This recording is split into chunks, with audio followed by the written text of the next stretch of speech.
I never thought I would believe in the afterlife. But that was before I died. Before I saw what no living person was meant to see. Before I spoke to my daughter again. 2 weeks. That's how long it had been since she vanished. My beautiful, smart, strong-willed daughter, gone without a trace. The last time I saw her, she kissed me on the cheek and said she was staying over at a friend's house. But she never did. The police told me they were doing their best. They searched, questioned people, followed leads. But every day that passed, my hope crumbled a little more. I stopped eating. I stopped sleeping. Every time I closed my eyes, I saw her face. Was she scared? Was she suffering? Or was she even still alive? I sat in her room, clutching her favorite book about Princess Diana. She had been obsessed with her ever since she was little. She knew everything about her life, her struggles, her kindness. I whispered to the walls, to the air, to whatever force in the universe might be listening. Please, just give me a sign. Tell me where she is. I don't care what it takes. I just need to know. And then, it happened. A sharp pain gripped my chest. I gasped, clutching my heart. The world blurred. I heard my own heartbeat slowing, thudding like a distant drum. I collapsed onto the floor. Darkness swallowed me whole. But I was still aware. I wasn't in my house anymore. I wasn't in any place I recognized. Everything around me was weightless, endless. And then, I heard it. A voice. Soft. Familiar. Mom, I'm so sorry. My breath caught in my throat. I knew that voice. I would recognize it anywhere. Mom, please don't be mad. I turned around, and there she was. My daughter, standing just a few feet away from me, her hands clasped together, eyes filled with sadness. She looked just as she did the last time I saw her, except there was a glow around her, a soft light. That made her seem almost unreal. Tears welled in my eyes, but no sound came out. I tried to move toward her, but something held me back. A force, a presence. You... My voice broke. You're here, but how?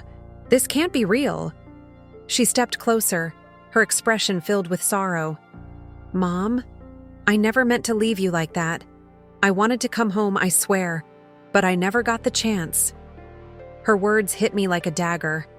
The pain of losing her, the unanswered questions, the sleepless nights, it all came rushing back like a tidal wave. Where have you been? What happened to you? My voice cracked with desperation. She hesitated, glancing to her right. And that's when I saw her. A woman stood beside my daughter, tall, graceful, radiant. Her presence was almost overwhelming, yet there was nothing but kindness in her eyes. And then I realized who she was. Princess Diana. My daughter had admired her for years, studied every detail of her life, held her up as a symbol of kindness and grace. But why? Why was she here? Diana smiled softly, her voice smooth and comforting. She is safe now. I shook my head, my mind spinning. No, she can't be safe. She's supposed to be home. She's supposed to be alive. My daughter took my hands, and the warmth of her touch sent a shiver through me. Mom, I need to tell you something, and you need to listen carefully. A sudden weight pressed on my chest. I wasn't sure if it was fear or something else. What is it? I whispered. She squeezed my hands tighter. I need you to find me. My breath caught. Find her? What did she mean? I gripped her hands tighter, afraid that if I let go, she would disappear again. Tell me where you are. Tell me what happened. Her lips trembled. She took a deep breath, glancing at Princess Diana as if seeking reassurance. Diana gave her a gentle nod, as if urging her to speak. I went to the party, but I never made it home. Her voice was barely a whisper, filled with pain. I made a mistake, Mom. I shouldn't have gone without telling you. Tears burned my eyes. That doesn't matter now, sweetheart. I just need to know. Where are you? She hesitated, and I could see the conflict in her eyes. It was as if saying the words out loud would make everything real. Then she finally spoke. They took me to a place near the old highway. There's a large tree. The roots are deep. That's where I am, Mom. That's where my body is. My whole being froze. The weight of her words sank into me like lead. No, this can't be. My knees buckled, and if she hadn't been holding my hands, I would have collapsed. She squeezed my fingers tighter, her eyes pleading. You have to tell them. They need to find me. I shook my head violently. No, I can't. I can't lose you like this. You already lost me, Mom, she said softly. But this will give you peace. I wanted to scream, to cry, to wake up and realize this was just a horrible nightmare. But then, Princess Diana spoke. Again, her voice filled with a wisdom beyond comprehension. The truth must be known. You were meant to receive this message. I looked at her, at my daughter, at the strange, glowing space around us. Was this real? Was I really standing between life and death, speaking to my child beyond the veil? Before I could say another word, a sharp force pulled me back. The world around me shattered like glass. And then, I gasped awake. I jolted upright, gasping for air. My chest ached, my body felt weak, but my mind was racing. The hospital. Room was spinning. Bright fluorescent lights burned into my eyes. Beeping monitors echoed in my ears. A nurse rushed in, followed by a doctor, both looking startled. She's awake, the nurse called out. I clutched my chest, feeling my heart pounding. Where's my daughter? I choked out. The nurse's face softened with sympathy. Ma'am, you suffered a heart attack. You've been unconscious for hours. But I didn't care about that. I needed to tell someone. I needed to act before it was too late. Ignoring the searing pain in my chest, I grabbed the nurse's wrist. Listen to me. I know where she is. I know where my daughter is. She exchanged a glance with the doctor, and I could see the hesitation in their eyes. They thought I was delirious. You need to rest, the doctor said gently. You've been through a trauma. I'm not crazy. My voice broke. Tears streamed down my face. She told me herself. She's buried near the old highway by a large tree. You have to tell the police. The room fell silent. For a moment, I thought they were going to ignore me, to dismiss my words as the ramblings of a grieving mother who had been through too much. But then, a voice from the doorway spoke. We should check it out. I turned my head and saw a police officer standing there. He looked skeptical, but there was something in his eyes, something that told me he was willing to listen. Please, I begged. I saw her. She told me where she is. The officer sighed, rubbing his chin. I'll make a call. I clutched my hospital blanket, my heart hammering in my chest. This was it, the moment that could finally bring my daughter home. Now, all I could do was wait. The wait was unbearable. Every second felt like an eternity. I sat in the hospital bed, gripping the blanket so tightly that my knuckles turned white. Would they take me seriously? Would they actually go? Or would they dismiss my words as nothing more than the hallucinations of a grieving mother? Then, my hospital room phone rang. The nurse picked it up, nodded, and handed it to me. It's the police. My heart pounded as I pressed the phone to my ear. Ma'am, the officer's voice came through the line, steady but tense. We sent a unit to the location you gave us, and we found something. I swallowed hard. You found her? There was a long pause on the other end. Then finally, yes. A sob broke from my throat. My hands trembled as I clutched the phone. She was there. My baby was there. I closed my eyes, a wave of emotions crashing over me. relief, sorrow, pain. "We're securing the scene now," the officer continued. "We need you to come in for further questioning, but I just need to ask, how did you know?" I opened my mouth, but no words came out. How could I tell them? Would they believe that I had seen my daughter in the afterlife? That she had led me to her own resting place? That she had been standing next to Princess Diana, smiling through her sorrow? No, they wouldn't understand. I took a deep breath. A mother always knows. Silence. Then the officer sighed. "I'll send someone to pick you up." As I hung up the phone, I felt something shift in the air. A warmth. A presence. I turned my head slightly, and for just a brief second, I saw her. My daughter. Standing at the foot of my bed, smiling through her tears. And just like that, she was gone. The ride to the crime scene felt surreal. I sat in the back of the police car, staring out the window, watching the world pass by in a blur.